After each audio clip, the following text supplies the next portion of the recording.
Hello and welcome to the Daily Aus. I'm Zara. I'm Emma. Earlier this week, the former president of the Philippines, Rodrigo Duterte, was arrested at an airport after arriving back into the Philippines. This comes after the International Criminal Court issued a warrant for his arrest. Duterte initiated a sweeping crackdown on drug use and trafficking in the Southeast Asian country while in power. And now, ICC prosecutors allege the crime against humanity of murder has been committed, as well as things like torture, sexual violence, and enforced disappearance.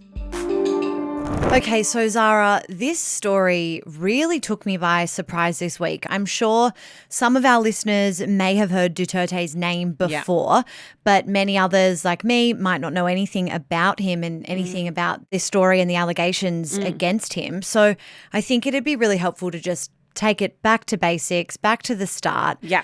Can you tell me a little bit about who Rodrigo Duterte is? Yeah. So I'll start just with when he came into, I guess, the popular conscience. So he first rose to prominence as the mayor of the city of Davao. Now, that's in the Philippines. And he served as the mayor of that city for 22 years. Wow. Really long time. And the city itself was, when he entered power, very well known for how high the rates of crime were. Okay. So he kind of came into power at a time where there were these out-of-control crime rates in the city that he was now presiding over. And during the time, the 22 years that I said that he served, Duterte developed a really well-known reputation for how he dealt with this rising crime. Now, he was often referred to as the Punisher, which I think says everything. Yeah. He was extremely heavy-handed, and from the second that he assumed power, said that he was going to crack down on the crime rates and specifically declared war on drugs.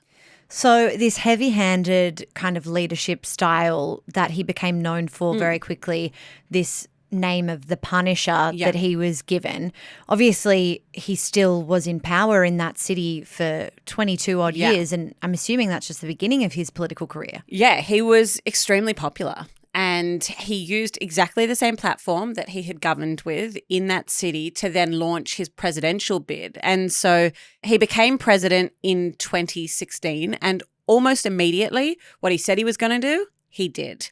Within days of his landslide victory, he vowed to reintroduce the death penalty, said he'd fatten all the fish in Manila Bay with the bodies of criminals.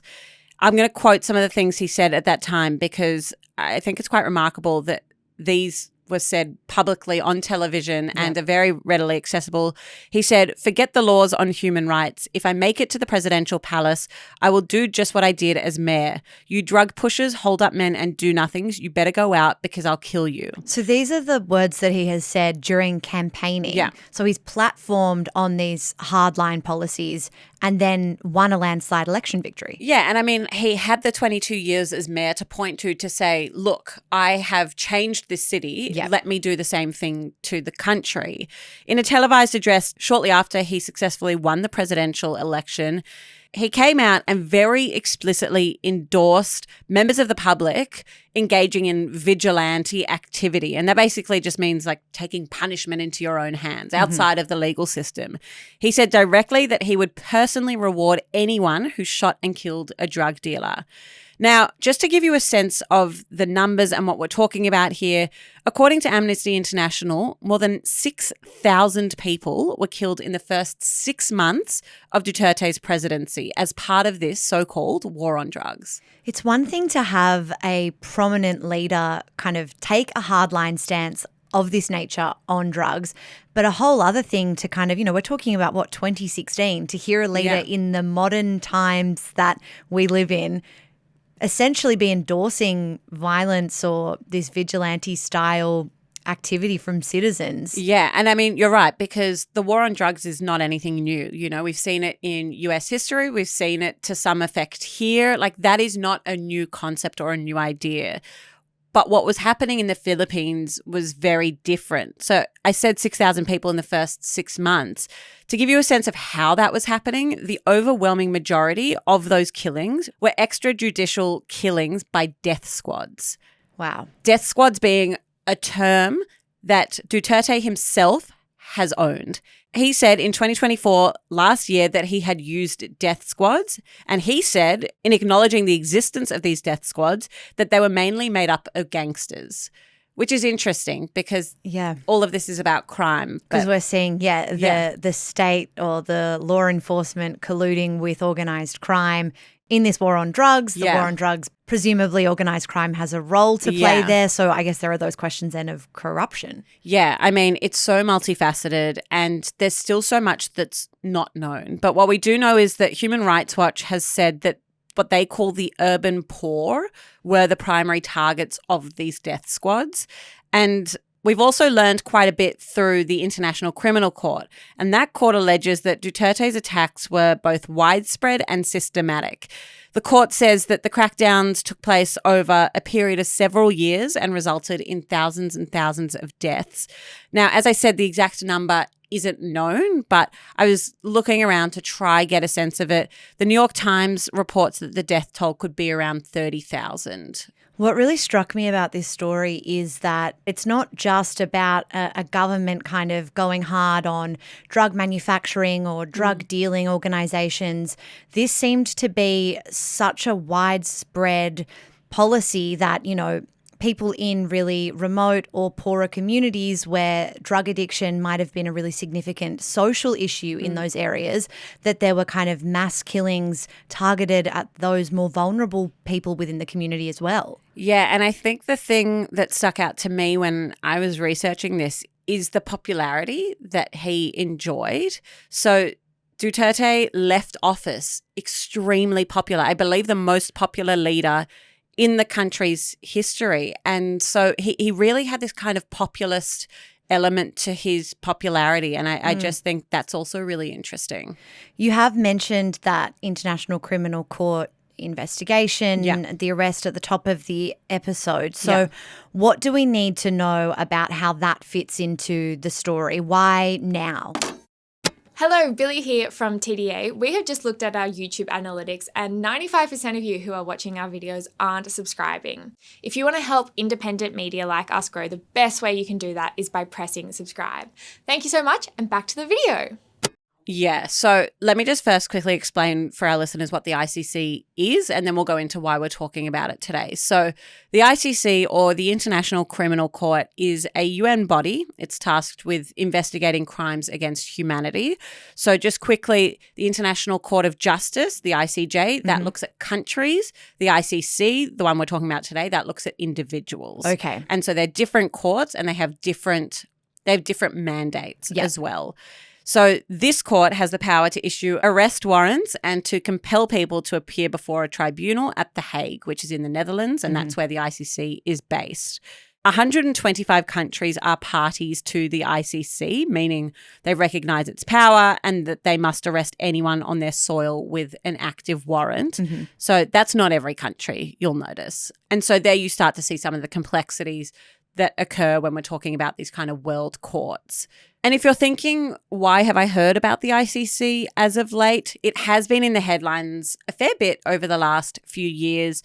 The court has issued arrest warrants for Russian leaders, for Israeli leaders, for leaders of Hamas. And we've spoken about a few of those cases here on the podcast before, but that's kind of why we've heard a bit more from the ICC as of late. Going back to Duterte, you mentioned earlier, Zara, that the ICC has 125 country members who recognise its jurisdiction, but the Philippines isn't one of those? No, it was until 2019 when Duterte pulled the Philippines out of the ICC. Right. In response to their investigation into him. So they were a party to the ICC. They are no longer, and that remains true today, which is why there are so many elements to this story and why it's so unusual that he has now been arrested. So they launched an investigation into him when the Philippines was still part of the ICC. The Philippines withdrew at his demand. Yeah. What were the International Criminal Court looking into in those early days? Yeah, so prosecutors at the time alleged in their application to the ICC that, and I'm just going to quote it here, President Duterte and other high-level government officials reportedly encouraged, supported, enabled, and excused the killing of drug users and drug dealers. And so under that, they applied for an arrest warrant. But as we just spoke about, the Philippines hasn't been a party to the ICC, and so that arrest warrant has kind of been at large for a while. However, in November, the current president of the Philippines said he wouldn't stop international police from arresting Duterte in the Philippines. Interesting. But what's more interesting is that the current vice president of the Philippines is Duterte's daughter. Oh, my gosh. And so we've got the president who is basically giving the green light for the vice president's father to be arrested on home soil, which is exactly what happened. I did not know that element. Interesting as well, though, that the language from the Philippines has been that it wouldn't stop police from arresting Duterte. So kind of careful political speak, I guess. The active versus passive is not necessarily facilitating the arrest, but not standing in the way. So that then brings us to the present day, Zara. Yeah. What has happened this week? Yeah, so on Tuesday, the Philippines Presidential Communications Office confirmed that Duterte had been arrested after he arrived in Manila on a flight from Hong Kong. In the statement, the office said that Duterte had received an official copy of his arrest warrant, so he knew what he had been arrested for.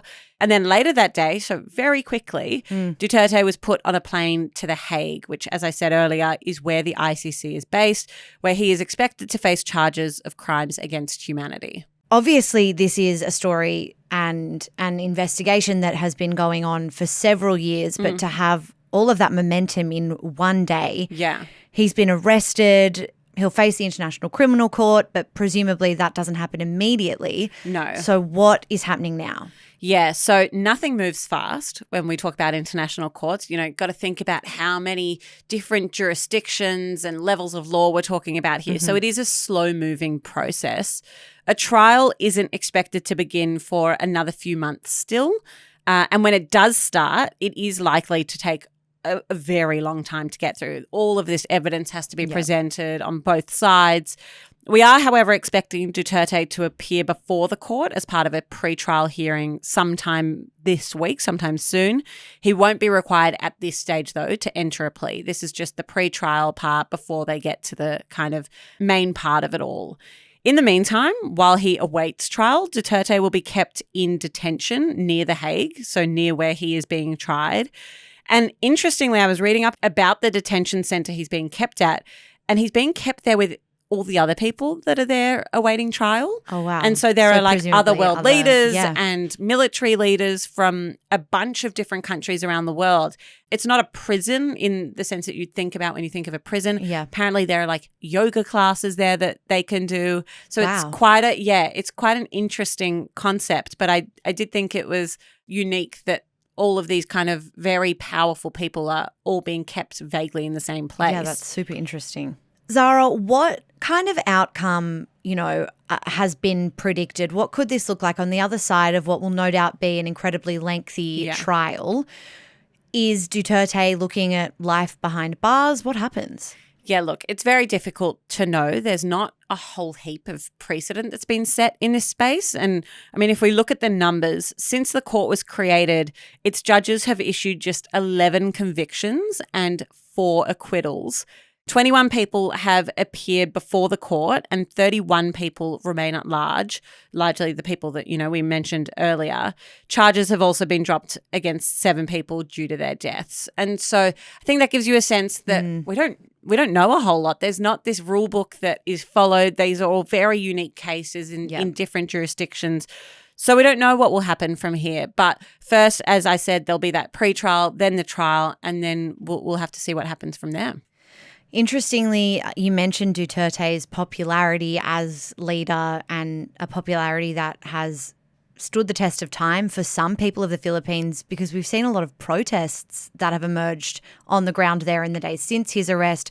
So some more kind of knock-on effects domestically for people in the Philippines and a lot of unrest on both sides. Yeah, and what's interesting as well is I mentioned his daughter is the vice president. Her popularity is extremely high. She was kind of this shoo-in to become president at the next election, I believe in 2028, had really high popularity ratings. What this will do to that, no one really knows. But again, just something really interesting to consider and a complexity to all of this. A very, very complicated story with so many interesting angles and facets. Zara, thank you so much for breaking that down for us today and explaining it so well.